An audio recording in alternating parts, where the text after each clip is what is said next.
तो बेटा देखिए, मैं आपको एक डायग्राम ड्रॉ कर रहा हूँ, उससे आपको ज़रा पता चल जाएगा कि किस तरह से हमारा जो है वो इंक्रीज़ और डिक्रीज़ होता है। देखिए, पहले हम एक तालिका बना लेते हैं। मान लीजिए यहाँ पी एक्स, मैंने आपको कल बताया पी एक्स यानी प्राइस ऑफ एक्स कमोडिटी। दूसरा हमारा क्यू एक्स यानी क्वांटिटी ऑफ एक्स कमोडिटी। ठीक है, यहाँ डिस्क्रिप्शन लिख सकते हैं हम। तो देखिए, प्राइस हमारा किसी वस्तु का 10 रुपीज़ था। अब इस पर हम किसी वस्तु की जो डिमांड थे वो 15 कर रहे थे।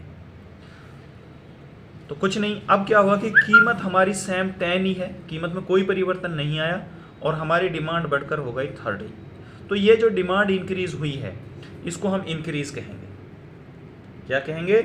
इंक्रीज, क्योंकि ये अपनी कीमत तो स्थिर है, किसी दूसरे कारण से ये कीमत बढ़ी है, यानी या तो कंज्यूमर की इनकम इंक्रीज हो गई, या उसका टेस्ट बदल गया, या सब्स्टिट्यूट गुड्स की कीमत जो है वो इंक्रीज हो गई है। तो बहुत सारे रीजन हो सकते हैं। अब इसी चीज़ को अगर हम डायग्राम द्वारा प्रेजेंट करेंगे तो कैसा बनेगा हमारा? ये ओ पॉइंट है, ये हमारा एक्स है और ये वाई है।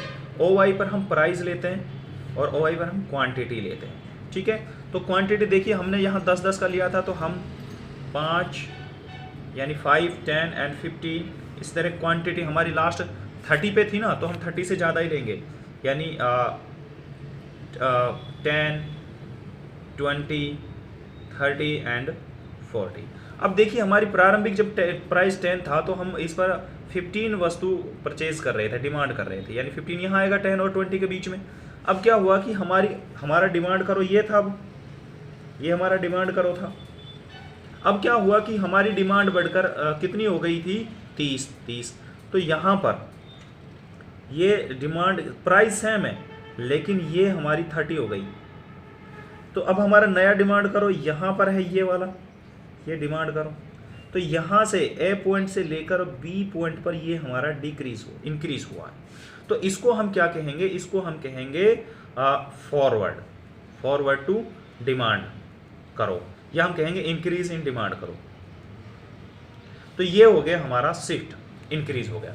अब सेम ऐसा ही हम इसी को पॉइंट को ले लेते हैं। मान लीजिए हमारी पहले जो थी, अगर हम डिक्रीज की बात करते हैं, मान लीजिए पहले हमारी 30 थी, ठीक है, अब हमारी सेम कीमत और 15 रह गई, उल्टा हो गया इसका, तो इसको हम कहेंगे डिक्रीज। ये इंक्रीज हुआ था तो इसका भी डायग्राम हमारा सेम ऐसे ही बनेगा।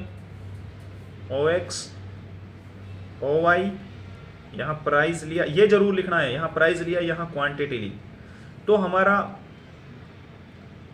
5, 10 एंड 15 प्राइस है, 10, 20 एंड 30 एंड 40।